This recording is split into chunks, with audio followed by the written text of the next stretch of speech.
What is going on, guys? It's the Mad Dragon and it's a Monday, which means we get to do one of our roundup videos from the weekend. We're going to be taking a look at your guys' predictions along with my own for the games that went on the weekend and taking a look at the results. Normally in these Monday videos, we do like to also check out the world rankings, but there's not a great deal to cover world rankings wise because there was 3 games, the favourites all won and Fiji played the Barbarians. So nobody's moved, nobody's shifted around. England gained 0.2 from beating Japan. That's about all the news we have to cover. There was some stuff a little bit further down for anyone that is interested in the wonderful world of the world rankings and stuff. A little bit further down the list, Trinidad and Tobago moved up from 56th up to 49th.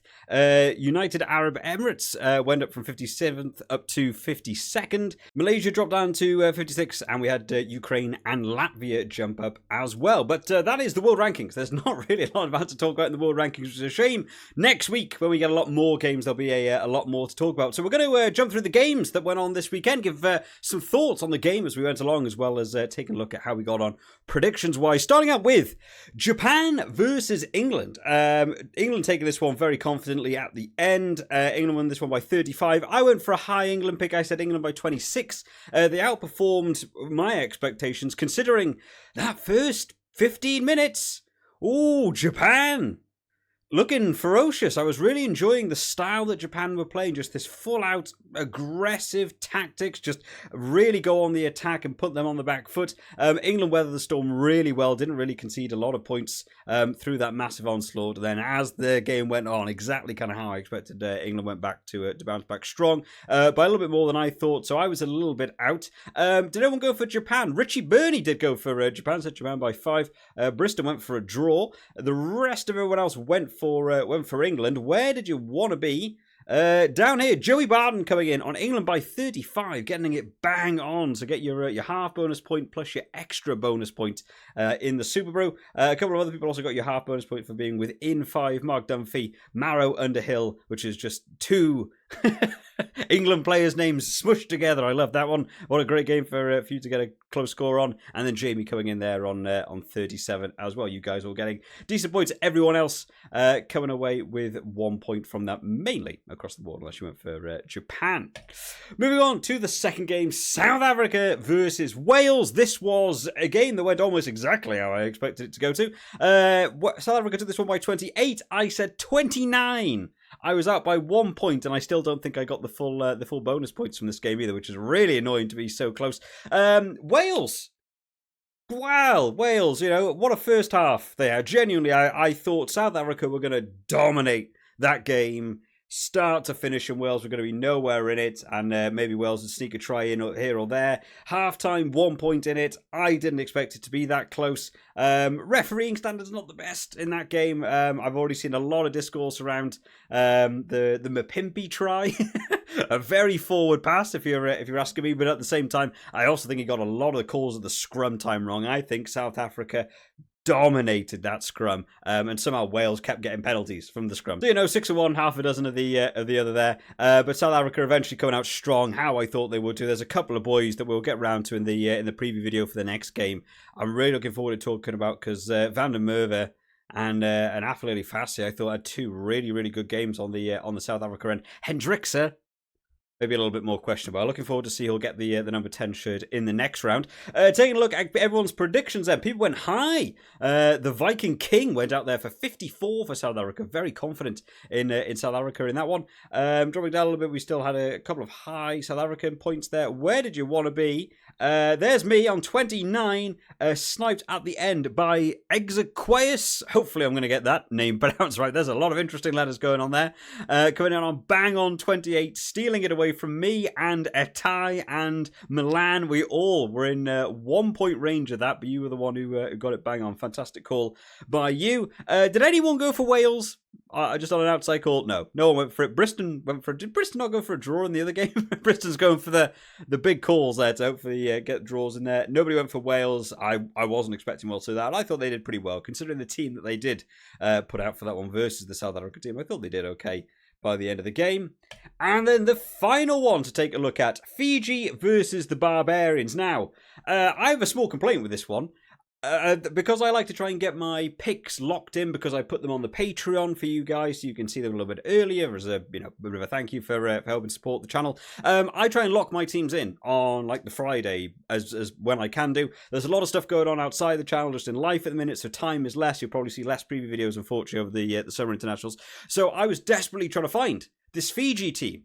Couldn't find it anywhere. I was looking on the official Facebook pages, the official Twitter pages, news articles. Nobody seemed to know what the Fiji team was going to be. Eventually, at about 11 p.m, I saw a graphic of the Fijian team, and it looked like a fully stacked Fijian team. Something we were seeing in the World Cup, all the big names in all the right places. I was like, you know what? This is a really big Fiji team. This looks great. Saw the Barbarian squad. Was like, Barbarians are full of talented players, but a couple of English lads, a couple of French guys, a couple of New Zealanders. Like, they might be feeling a little bit disjointed. Talented players, but maybe not the cohesiveness. I'm going to lean in for Fiji. I went for a Fiji pick by 10. Now, somewhere, something's gone very wrong, in that I've seen a graphic. It was on the official page.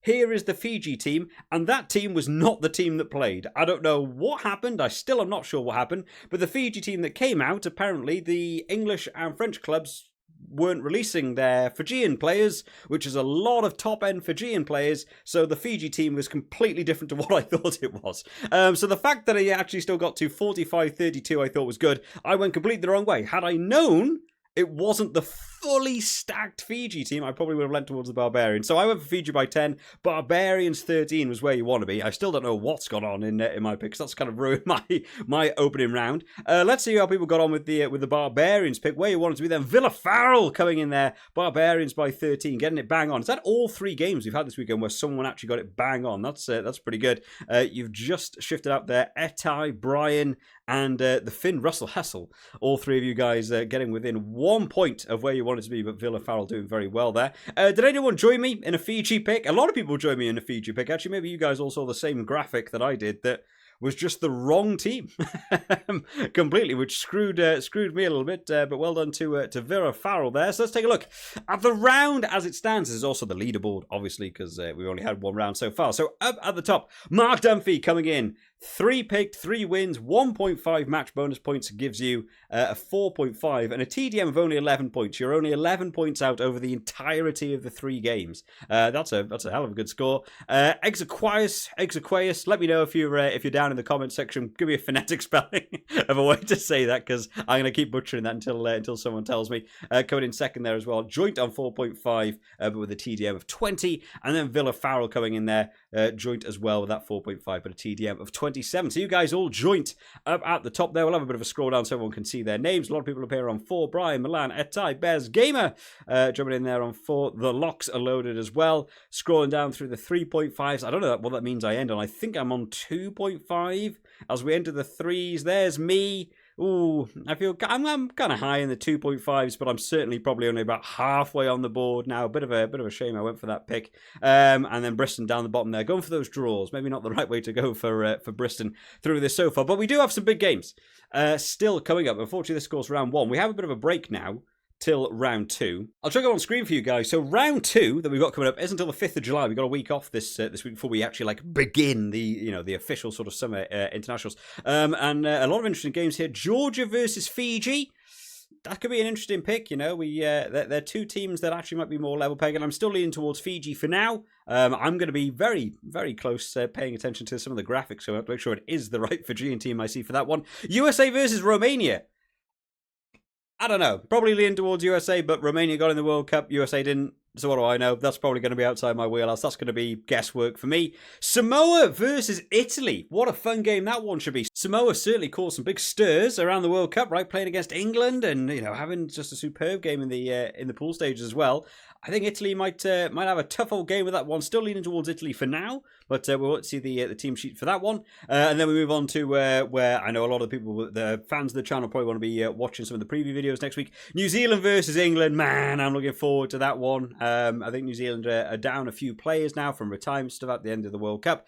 England put in a good little performance against Japan last week, so looking forward to see that one. Australia versus Wales, 2 teams that just aren't really anywhere where they want to be right now. I'm looking forward to that one. I just think that's going to be a very interesting game to call. But if you remember the scoreline we had in the pool stage for that one, that was heavy Wales, so I'm looking forward to see how that one turns out. South Africa versus Ireland, for anyone who fancies a casual game that I'm sure will be full of big online discourse. They are probably the two big powerhouses in the world of online rugby discourse, South Africa and Ireland. I'm looking forward to see that one. Rematch from the World Cup.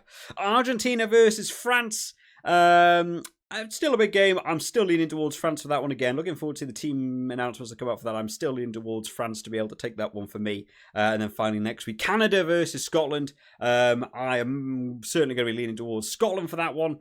Certainly a bit more of a powerhouse team, I think, than Canada. Probably the only one of those games that really stands out to be like, I think there's a clear A versus B team there, unfortunately. So, be interested to see what the Scotland team is for that one. They might. I actually don't know what the rest of the Scotland games are after that one. But a lot of big calls going on next week. A lot of chances for the Superbru to all get switched around. Like I said, guys, unfortunately, time is not as free as it has been previously on the channel for me. So, I'm going to try and do as many preview videos as I can over the course of the week. If they all start announcing teams at the same time, it's going to get a little bit awkward for me. But we'll see what we can get out. I'm really hoping to try and hit the four like sort of big games we've got going on. That England, New Zealand, Australia, Wales, South Africa, Ireland, Argentina, France. That's what I'm hoping to achieve. I don't know if I can possibly do all 8 games just in the amount of time. This week as well, I'm probably going to be recording some gameplay. I know a couple of you guys have been asking for some Rugby 08 content around some of these games, so I think that'll be fun. We'll showcase some of the games coming out this week, going into next week, and get all you sort of rugby gamers a bit more excited as we still wait for Rugby 24 eventually to get into early access. It's a bit of a shorter one today, guys, but hopefully you have enjoyed. Obviously, we have the week off now. Make sure you're getting your picks in 2 weeks' time for your Superbru, because all of these games have the chance to cause all sorts of point issues, and grand slam bonus points and stuff can be really big in a tournament like this. So looking forward to see the results 2 weeks' time on 2 weeks Monday, and we'll of course be getting closer to naming our grand champion of the Summer Internationals for 2024. I'll see you all next time, guys. Bye bye.